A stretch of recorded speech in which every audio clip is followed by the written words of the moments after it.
nagpapasaya raw sa'yo ngayon? Na hindi mo kadugo. Na hindi mo nakatubo. O sa lahat po ng mga Barda fans, Barda lovers, and Barda supporters na lagi pong nag-aabang at talaga namang lagi pong nakaantabay sa mga updates natin patungkol sa Barda, no? Kung saan ay talagang pinag-uusapan po ang ilang sa pag-amin nitong si Miss Barbie Forteza dun po sa kanilang pinalabas, no? Talagang kumalat po at nag-viral yung tanong ng isa sa mga viewer at naghahanga ni Miss Barbie Forteza during that time. So this time is i-analyze po natin yung sagot ni Miss Barbie Forteza para lahat po tayo ay malinawan. Pero bago yan, if you haven't subscribed yet to my YouTube channel, please don't forget to like, share, and subscribe at i-hit mo na rin ang notification bell for more showbiz updates. Of course, bago tayo magpatuloy sa ating updates, for today's video ay nais ko pong pasalamatan kayo for always watching and trusting this channel. Thank you so much sa inyong laging panonood at palagi ang pagsubaybay sa mga updates po natin. Maraming salamat po. And this time, eto na, bago tayo dumako sa ating proper topic for today, is basahin po muna natin ang tinatawag nating comment of the day. Sabi ni Ma'am Pete Garilos 9062, sabi niya, "Hi Miss Tarets, this is my opinion. I can feel David invited B from his 10th anniversary at hindi naman siguro ma-out of place si BB kasi part naman siya ng Sparkle. Hindi naman siya prima donna at saka welcome naman siya sa mga likaw ko fam or another way around.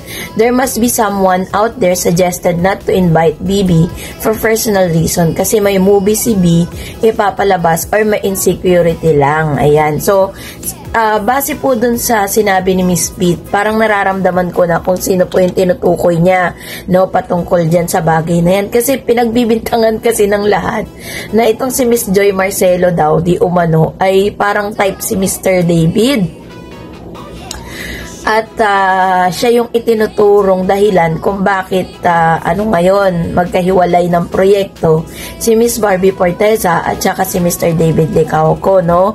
Yun po yung mga usap-usapan. Pero kung tutuusin ako, parang hindi lang talaga ako makapaniwala na may mga ganung bagay na lumalabas na parang nagkakaroon ng mali siya, no? Yung closeness ni Miss Joy Marcelo at saka ni Mr. David. Well, in fact, dati po manager yan ni Mr. David Licauco. Kaya po talagang ganun sila ka-close. Pero, when it comes dun sa mga solo era nila, is hindi lang po yung manager niya ang nagde-decide para sa kanya, kung hindi nagde-decide din po ang management, ang Sparkle, kasi part sila ng Sparkle Artist Center. So, I think, kung yan po yung nasa isip po ninyo, siguro, you must be, erase nyo po yung mga bad or negative thoughts about that. Kasi parang, ang awkward naman, no? Parang layo ng age nila para po sa mga ganitong klase ng chismis. Tsaka, alam ko naman po na talagang very professional po talaga itong si Miss Joy Marcelo sa kanyang, yung relationship nila ni David is for professionalism lang siya. Sa trabaho lang talaga siya. At the same time, kung close man sila, that is because, sila, kumbaga parang, dati po silang talagang manager niya yan, si Miss Joy, at isa rin yan sa mga great factor kung bakit po ngayon ay maraming project si Mr. David Licauco. Kaya wag tayo masyadong mag-isip ng hindi maganda towards them, diba? So, kaya naman salamat Miss Pete Garilos 9062 sa inyo pong komento, ha? At maraming salamat din sa mga nagko-comment dyan po sa comment section. Nababasa ko po lahat ng comment ninyo, hindi lang natin ma-replyan, So, salamat po.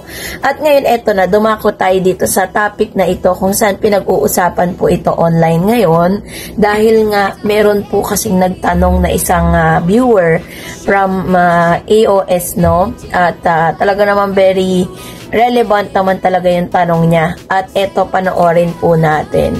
Totoo bang may nagpapasaya raw sa'yo ngayon? Na hindi mo kadugo?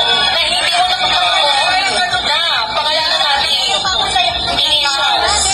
Ikaw hindi niya sinabi yung initials. Initials, basa ulit. Totoo bang may nagpapasaya sa'yo ngayon na Justin Bieber. Exactly. Galing mo to.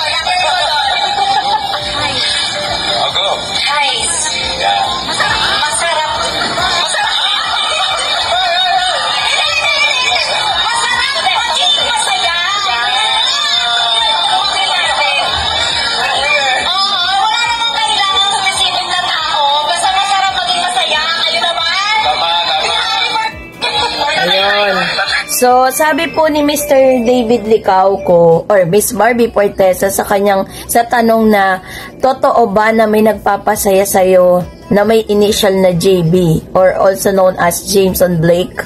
Ang sagot po ni Miss Barbie Portesa is, ang sagot niya, Totoo bang may nagpapasaya raw sa'yo ngayon? according to Miss Barbie Portesa, is hindi mo naman kailangan sumaya for that specific person. Ang happiness po kasi ay nakabase yan sa'yo. Hindi po yan nakabase sa ibang tao or hindi po yan nakabase sa kung ano yung sitwasyon mo ngayon. Ang pagiging happy kasi is a choice.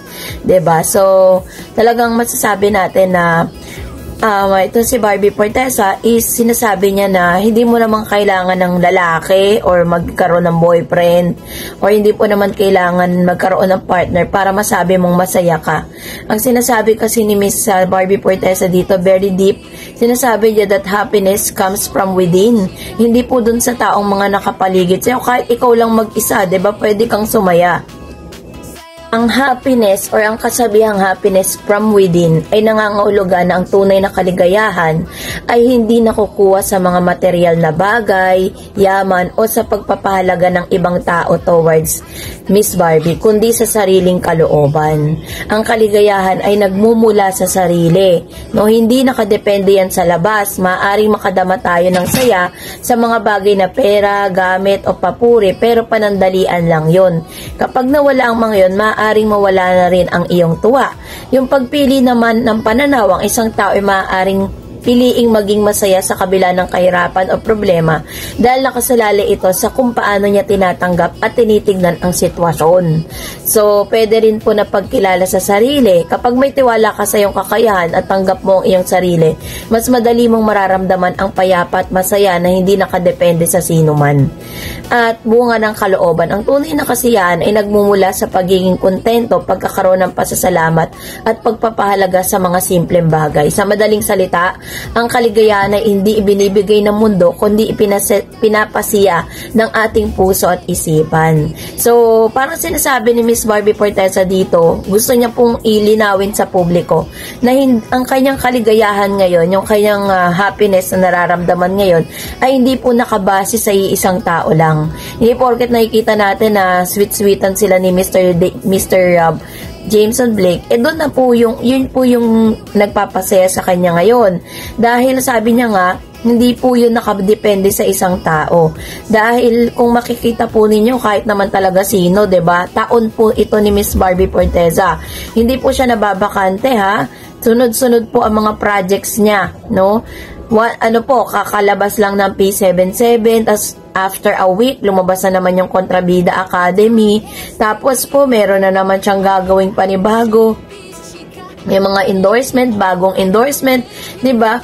Kahit naman talaga sino, is ma-happy ka dun sa mga parang ulan na blessing sa'yo, 'di ba? Dahil sunod-sunod at hindi nauubusan, meron parang sobrang busy siya at that's really a big thing for them. Kaya nilinaw niya po that time na talagang ang nagpapahappy sa kanya ay, or kaya siya masaya, hindi dahil po sa mga tao, kundi yun po ay choice niya, no? Sa atin po ganun din. Sumasaya tayo hindi dahil sa ano pa man bagay.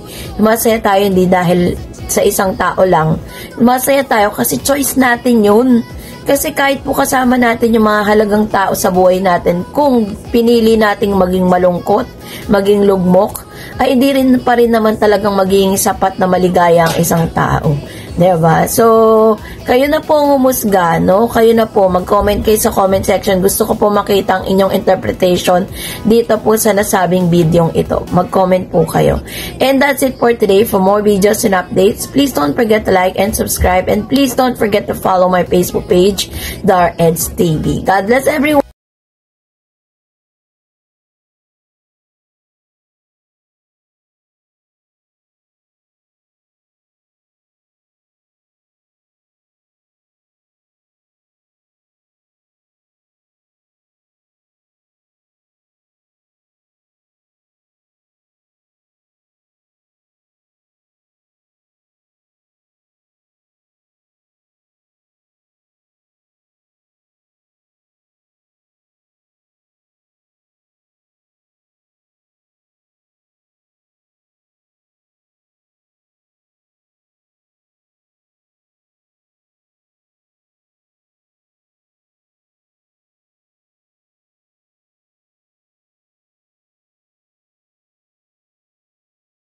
Hits TV.